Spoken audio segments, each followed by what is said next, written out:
doing, boy? Huh?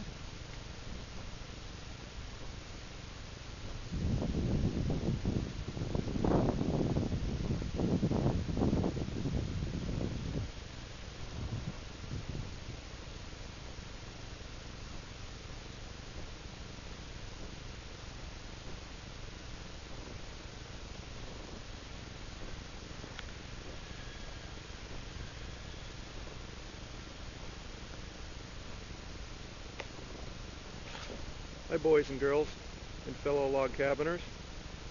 Here we are at the cabin, and it's mid-December. Still no snow.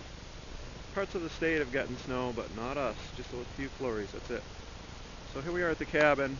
I've got it pretty much winterized, as much as it's going to be for this year anyway.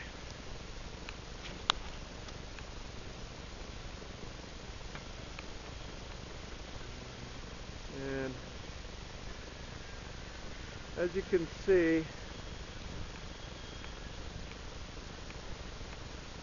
I kind of cheated a little bit and decided to use expandable foam from my Daubing in Chinking. But I gotta tell you, it's pretty good stuff. It's actually filled all the cracks quite nicely and formed a really tight bond between the logs. So far I'm happy with it. This side gets most of the sun, the southern side, so it's starting to turn yellowish. But what I'm going to do is probably eventually I'll paint it because it's kind of ugly now. Although the farther back you stand, the less ugly that it becomes. Speaking of ugly, I better turn the camera. So I gotta tell you, the reason why I decided to go with the foam, a couple reasons actually. One, I just felt that I didn't have enough clay in the area, and I could have used mud and straw, and mud and some old rope and whatever. It just seemed like after doing all the work with the cabin and everything, I just decided, you know what, I need to get this thing done, and I didn't want to have a bunch of snow blowing in through the cracks this winter, so I decided to try it on one section, and I did, and it worked, and looked pretty decent, I guess. And then I said, what the hell, I'll splurge and go pick up a few more cans of that stuff, and there you have it. And so far it's so good. Just hopefully the mice and rodents don't have an appetite for it, but I can't imagine why. It's pretty nasty stuff. So here it is.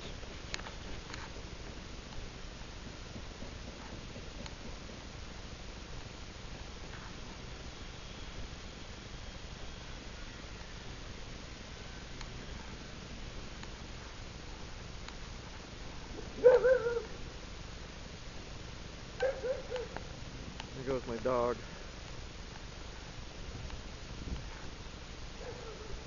He's a good guard dog. He likes to bark at people.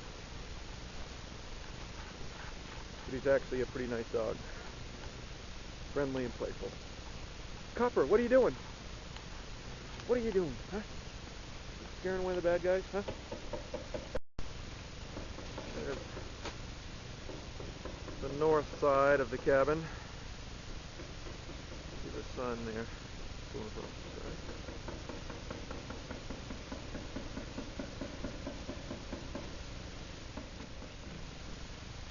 Okay, that'll get us some light.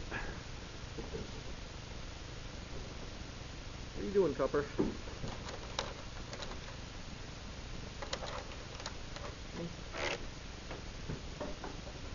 I'll get the door open.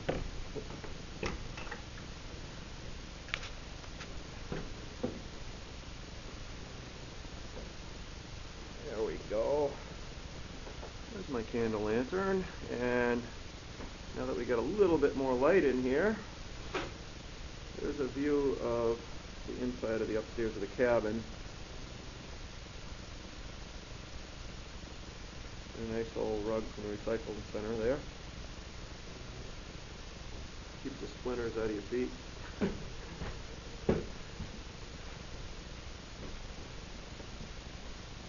the walls, the ceiling.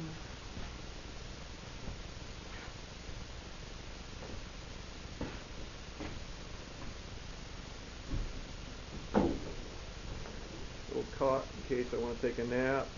My radio. Got my propane stove up here so I can make some coffee. Gotta have that Java. There's an oil lamp. An old kerosene lamp. It works well, but it's kind of stinky, so that's why I opted for the oil lamp.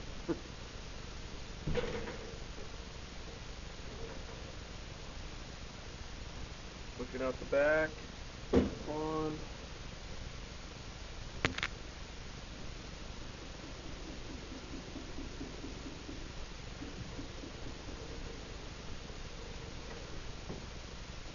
And there we go.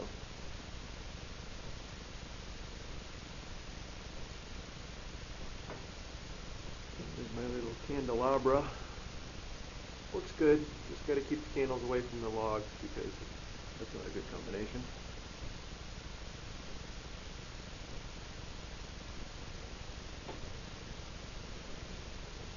One thing about log cabins and fire don't mix unless you're very, very careful.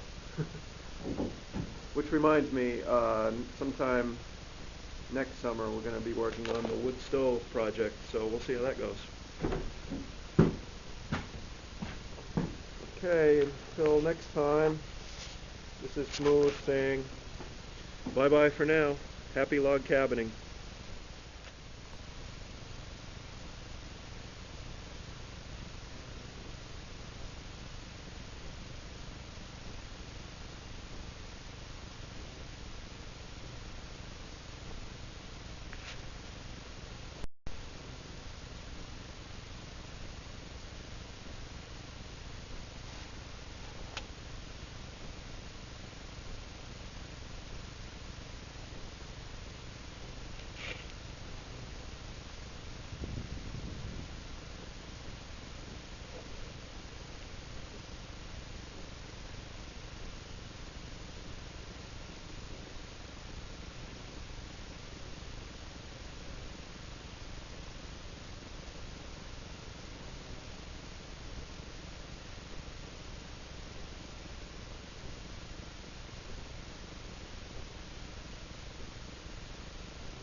So one thing about the cabin that I wanted to show my good friend Dirty Dude, aka Brian, and his buddy and fellow cabiner Jay, was how I had to jack up my cabin to kind of make it somewhat level.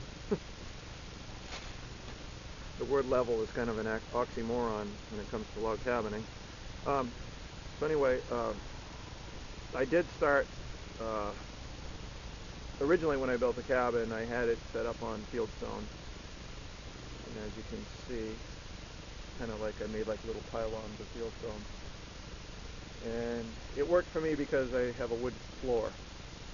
But I gotta say, keeping it off the ground has kept the logs nice and dry and preventing them from rotting. But traditionally they wouldn't have set it up quite so high because a couple reasons, the cold would get under there, and also like raccoons, for example, would get under there, and other various critters. So they would have built it on the ground more, but if you use fieldstone, it kind of separates the logs from the wet earth, gives it a little bit of a barrier. So if I had made it closer to the ground, I probably would have stacked rocks along the whole length of the logs and either let it sit loosely on the logs, or I might have I'd had some nice cob around or mud, packed the cracks just to keep the rocks in place. But so far they've stayed pretty well.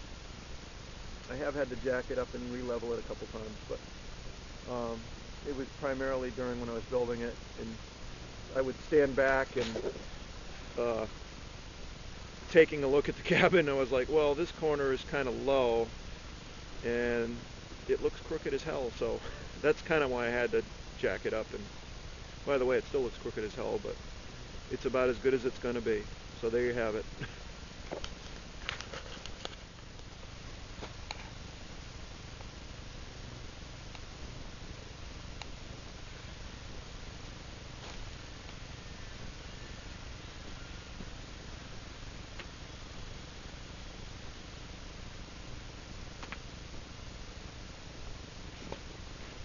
Oh, and one other note is, well, in my case anyway, by raising the cabin up, it gives me a little underneath storage area, place to put my junk, as you can see.